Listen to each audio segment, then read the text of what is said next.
नमस्कार और Bollywood frame by frame में आपका स्वागत है। आज हम बात करेंगे एक महाकाव्य पौराणिक फिल्म के बारे में।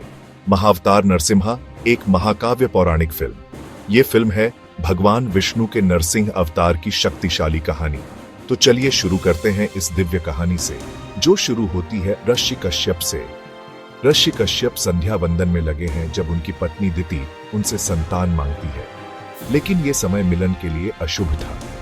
कश्यप चेतावनी देते हैं कि इस अशुभ समय में जो संतान होगी वो दैत्य होंगे, राक्षस। और बिल्कुल वैसा ही होता है।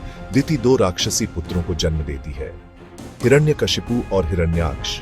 ये दोनों भाई शुक्राचार्य के मार्गदर्शन में ये सीखते हैं तामसिक ज्ञान और रहस्यमयी शक्तियां, और फिर ये दोनों भाई पूरे ब्रह्मांड पर युद्ध छेड़ देते हैं। ब्रह्मांड में इन दोनों की वजह से अराजकता फैल जाती है।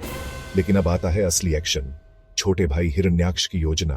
हिरण्याक्ष भूदेवी धरती माता का अपहरण कर लेता है और गर्भोदक सागर में कैद कर देता है, जिससे दुनिया पूरी तरह से अराजकता में डूब जाती है। लेकिन भगवान विष्णु कैसे चुप बैठ सकते हैं?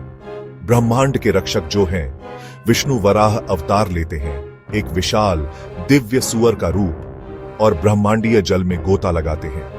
ब्रह्मांडीय जल में वराह और हिरण्याक्ष के बीच भयंकर युद्ध होता है। वराह भूदेवी को बचा लेते हैं।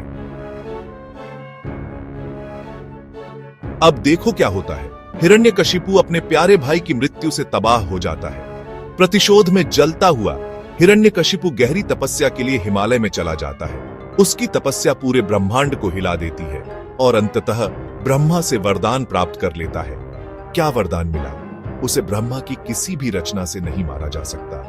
न देवता, न मनुष्य, न पशु, न दिन में, न रात में, न घर के अंदर, न बाहर, न जमीन पर, न आसमान में, न हथियार से, न नंगे हाथों से। मतलब पूरी तरह से अचूक वरदान। हिरण्यकशिपु समझ गया कि अब वो अजेय है और देवों पर युद्ध की घोषणा करता है, उनके लोकों को जीत लेता है और खुद को ब्रह्मांड का भगवान घोषित कर देता है। लेकिन दैवीय शक्तियों के अपने रहस्यमयी तरीके हैं। अब आता है कहानी में मोड़। हिरण्यकशिपु की अनुपस्थिति में इंद्र उसकी गर्भवती पत्नी कयाधु का अपहरण कर लेता है, लेकिन ऋषि नारद हस्तक्षेप करते हैं और इंद्र को धर्म बनाए रखने की सलाह देते हैं। नारद कयाधु को अपने आश्रम में आश्रय प्रदान करते हैं और जो विष्णु भक्ति की शिक्षाएं देते हैं उसे अजन्मा बालक प्रहलाद ग्रहण कर लेता है।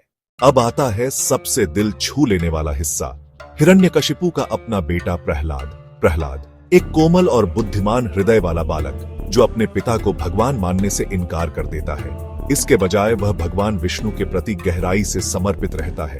हिरण्यकशिपु के लिए निराशा की बात यह है कि उसका अपना बेटा उसे भगवान नहीं मानता। हिरण्यकशिपु शुक्राचार्य के पुत्रों से सिखाने का आग्रह करता है, लेकिन वे असफल हो जाते हैं।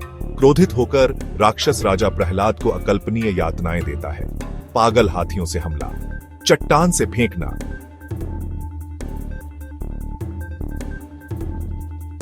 फिर हिरण्यकशिपु अपनी बहन होलिका को आदेश देता है, जिसके पास आग की शक्ति है। होलिका प्रहलाद को अपने साथ जलती चिता में ले जाती है, लेकिन होलिका का वरदान उल्टा पड़ जाता है और वह जलकर मर जाती है, जबकि प्रहलाद पूरी तरह से सुरक्षित रहता है।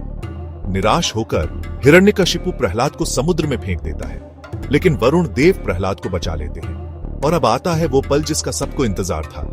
वरुण देव सुझाव देते हैं। प्रहलाद निराशा के एक क्षण में भगवान विष्णु को पुकारता है और अंत में विष्णु उस बालक के सामने प्रकट हो जाते हैं। विष्णु अपने भक्त से मिलने की उत्सुकता व्यक्त करते हैं और आश्वस्त करते हैं कि वे खुद को सच्चे भक्तों का सेवक मानते हैं। प्रसन्न होकर विष्णु वरदान देते हैं कि प्रहलाद उन्हें हर सजीव और निर्जीव वस्तु में देख पाएगा। घर लौटने पर प्रहलाद का पिता उसका उपहास करता है, व्यंग्यात्मक रूप से पूछता है कि क्या विष्णु इस स्तंभ के अंदर मौजूद हैं? प्रहलाद पुष्टि करता है कि हाँ, वे हैं। और अब आता है वो प्रतिष्ठित पल जो सबके रोंगटे खड़े कर देता है। क्रोधित होकर हिरण्यकशिपु स्तंभ पर प्रहार करता है और स्तंभ से प्रकट होते हैं भगवान विष्णु, भगवान नरसिंह के रूप में, एक भयानक अवतार जिसका शरीर मनुष्य का और सिर शेर का है। और फिर शुरू होता है एक विशाल युद्ध। नरसिंह कई असुरों का संहार करते हैं। दैवीय रोष और राक्षसी शक्तियों के बीच एक महाकाव्य युद्ध होता है। नरसिंह अंततः हिरण्यकशिपु को पराजित कर देते हैं और उसे चीर कर इस तरह मारते हैं जो ब्रह्मा के वरदान को निष्फल कर देता है। गोधूली बेला में न दिन न रात, देहरी पर न घर के अंदर न बाहर, गोद में न धरती न आकाश, पंजों से न हथियार न नंगे हाथ, और नरसिंह के रूप में न मनुष्य न देवता न पशु और न ही ब्रह्मा की कोई रचना। लेकिन हिरण्यकशिपु की मृत्यु के बाद भी नरसिंह अत्यंत क्रोधित रहते हैं और विनाशकारी तांडव करते हैं, जिससे देवता भी भयभीत हो जाते हैं। भयभीत देवता प्रहलाद से नरसिंह के क्रोध को शांत करने का अनुरोध करते हैं और प्रहलाद शुद्ध भक्ति के साथ क्रोधित नरसिंह के पास जाता है। प्रहलाद की भक्ति से द्रवित होकर नरसिंह शांत हो जाते हैं। नरसिंह प्रहलाद को आशीर्वाद देते हैं, यह आश्वासन देते हुए कि उसके पिता के पाप दैवीय संपर्क से मुक्त हो गए हैं। नारद हल्के फुल्के अंदाज में इंद्र को याद दिलाते हैं कि यह जय और विजय का पहला अवतार है। वैकुंठ के शापित द्वारपाल, जिन्हें 3 युगों तक शत्रु के रूप में पुनर्जन्म लेने का श्राप मिला है, आसपास के भक्त, देवता और उपदेवता श्रद्धा में एकत्रित होते हैं। नरसिंह आरती करते हैं, एक भक्ति भजन जो भयंकर सुरक्षा और असीम कृपा की प्रशंसा करता है। तो ये थी महाअवतार नरसिम्हा की पूरी कहानी। क्या अविश्वसनीय पौराणिक कथा है ये। फिल्म में जो वीएफएक्स और कहानी कहने का तरीका है वो वाकई प्रभावशाली है। अभिनय, निर्देशन और विशेष रूप से पौराणिक प्रस्तुति, सब कुछ बहुत बढ़िया है। इसीलिए मेरी रेटिंग 5 में से 4 स्टार।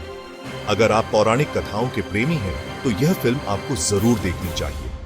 लेकिन आकर्षक कहानी की वजह से समय का पता ही नहीं चलता। पारिवारिक दर्शकों के लिए एकदम सही है, खासकर जो दिव्य कहानियों की सराहना करते हैं। अगर आपको यह रिव्यू पसंद आया तो लाइक करना, सब्सक्राइब करना और कमेंट में बताइए कि आपको महाअवतार नरसिम्हा कैसी लगी। मैं हूं आपका होस्ट। मिलते हैं अगले रिव्यू में। जय श्री हरि।